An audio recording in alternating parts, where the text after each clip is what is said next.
Hi everyone, we are going to read chapter number 5 of Magic Treehouse, Afternoon on the Amazon. Where we left off in chapter 4, Jack and Annie just got in a canoe that was waiting for them by a river. They were escaping from some very scary flesh-eating ants. So let's see where this canoe and this river takes them. This is chapter 5 and it's called Pretty Fish. Squeak! Annie patted the little mouse in her pocket. "It's okay, Peanut. The ants can't get us in the river. We're safe," she said. "Maybe safe from the ants," said Jack. "But where is this canoe going?" Jack and Annie stared at the river. Branches spread over the water. Vines and mosses hung down from them.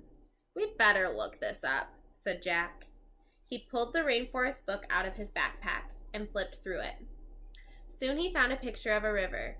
He read, "The Amazon River stretches over 4,000 miles from the mountains of Peru across Brazil to the Atlantic Ocean.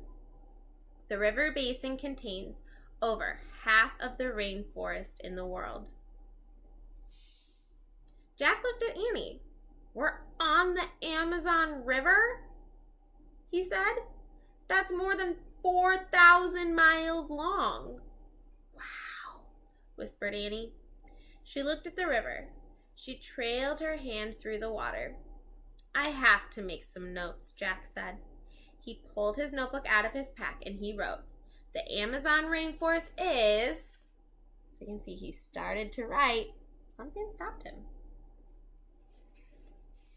"Jack, look at those pretty fish with the teeth," Annie said. "What?" Jack glanced up from his writing.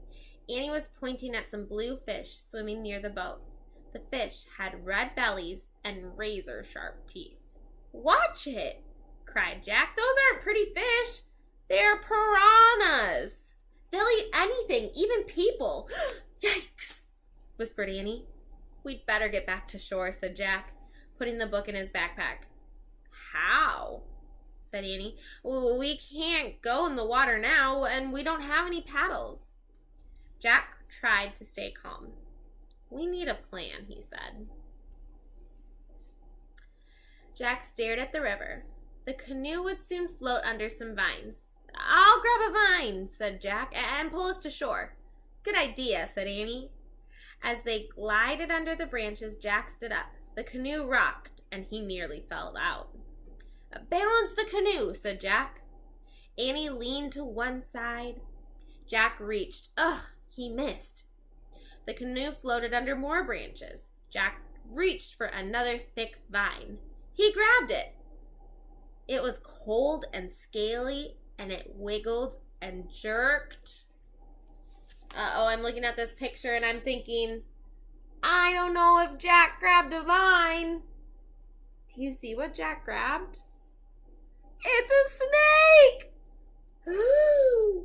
That is not what he meant to do. "Ah!"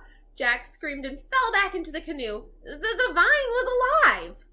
It was a long, green snake. The snake fell from the tree. It splashed into the water and swam away. "Oh, man," said Jack. He and Annie stared in horror at each other. "Well, what now?" said Annie, making a face. "Well..." Jack looked at the river. There were no vines up ahead, but there was a big branch floating on the water. Grab that branch near you," said Jack.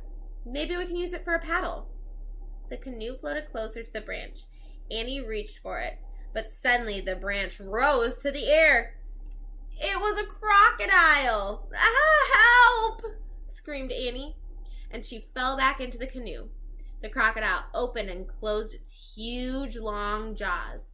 Then it moved past the canoe and swam up the river. "Oh, man," whispered Jack. A screeching sound split the air. Jack and Annie jumped. "Help!" said Jack. He expected to see another terrible creature, but all he saw was a small brown monkey hanging by its tail from a tree. And that is the end of chapter 5. I hope they get off this river safely. Come back and check in with chapter 6. Bye.